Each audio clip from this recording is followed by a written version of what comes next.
again. I'm Erin with Best Life Physical Therapy, and today we're going to talk a little bit about the map of consciousness. So this is an idea brought up by David R. Hawkins, who is a psychiatrist who he wrote several books, but his last book that he wrote before he left this world was called the book Letting Go. And it's a book about how we feel our emotions through our lives, but we have been taught by our culture sometimes that it's not okay to have those emotions. So what we end up doing is, because energy can neither be created nor destroyed, the energy that we take into our body through these emotions, it turns into the conditions that we have in our bodies. So if we are not able to feel these emotions and allow them to let them be, and then let them be long enough and we feel them, then we can let go of them. Or what typically happens is we feel the emotion and then we say, I don't know what to do with this emotion. I don't know how to feel this. So we repress it and we push it down and we push it down and we push it down, and it comes back again and we say, I don't know what to do with it, so I'm going to push it back down again. So it goes down and it stays in our body parts. We know where those places are because we can feel it. So wanted to share this technique with you. It is called the map of consciousness journaling. And what it does is it allows you to let the feelings be so that we can let them go, so that we can heal. And I want to go ahead and share the map of consciousness with you. This is a map that David R. Hawkins made up. And so it's here. I'll link this to you below, but what you'll notice here in the middle of this map of consciousness is the word courage. So right here in the middle is courage. So I'll link the map for you to look at a little bit more closely. But I just wanted to share with you that this journaling technique can actually help you to feel the emotions that you have so that you can reach above the level of courage is acceptance, and then above that is reason, above that is love, joy, peace, and enlightenment is the top level. So if we want to get to serenity and bliss and reverence and optimism and trust, we have to get beyond the level of courage.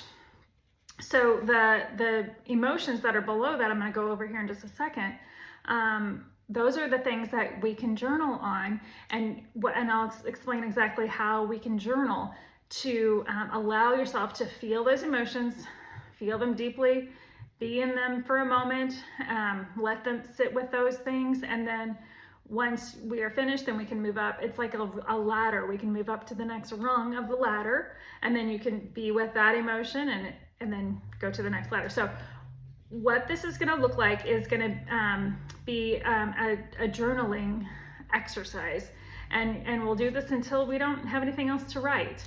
So journaling itself has been proven to actually decrease pain. They've been doing research studies on meditation and mindfulness, and one of the studies was on journaling.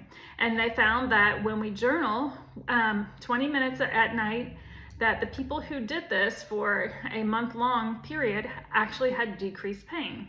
So I just want to take it one step further and purport that we can actually get rid of our pain if we know which issues that we need to address.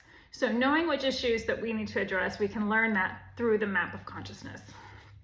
So like I said, while we're looking at the map, in the middle of the page you see the word courage. So we're going to start down here at the very bottom, and we'll go up the rings one at a time. So the bottom rung, the words are despising, miserable, shame, humiliation, and elimination. So the emotion would be humiliation, and that is at the level of shame. So if you look at those words, shame and humiliation, if anything comes to your mind at all, then you would just pause, put the paper down, get your pen out, and start writing And as you write, you're getting energy out of your body through the physical act of writing. So you'll write all about shame or humiliation, whichever word sparks anything in you, and write and write and write until you can't write anymore. When nothing else comes up when you see the word humiliation, you're finished with humiliation. You're finished with that rung. We can climb the ladder to the next level. The next level is guilt and blame. So if blame speaks to you, or guilt at all speaks to you, what do you feel guilty for something? Then write it out. Just write and write and write until you can't write anymore. Once you look at that word guilt and you've already written everything out that you can climb the ladder. Go to the next level, which is apathy or despair. So are you despairing about something? If so, write it out until you can't write anymore. The next rung after that is regret or grief.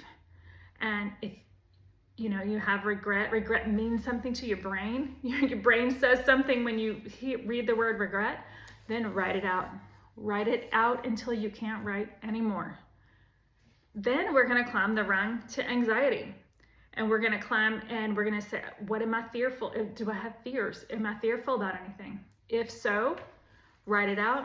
Write it out until you can't write anymore. The next rung above that is hate and anger. So if there's anything that you're angry about, or when you read the word hate, what comes to mind? Write it out until you can't write anymore. Lastly, we come to pride and scorn, the word scorn. So if there is anything that comes to mind when you read those words, like I said before, write it out until you can't write anymore. Finally, we've come to affirmation and courage. And once we get to the level of affirmation and courage, we are finished with our practice for today. Okay? And what we will want to do then is, this is just, one day, then you will take your pages that you wrote, and you wrote, and you wrote, and you wrote, and you're not going to keep them. You're going to go ahead and tear them up into small pieces or put them in a fire pit outside and light fire to them and burn them up into, nobody else has to hold on. You don't have to hold on to them anymore. Nobody else has to see them or hold on to them either. You can let them go. And that act of writing it all out, writing everything down, and then tearing it up or burning it is a physical release for you to finally feel those emotions that you felt when you went through the list and did your journaling, and then allow yourself to let go and release those emotions. So as you release them from your body, from your mind, you can release them from your body, and then your body actually can get the healing that you've been after. You've been trying to heal.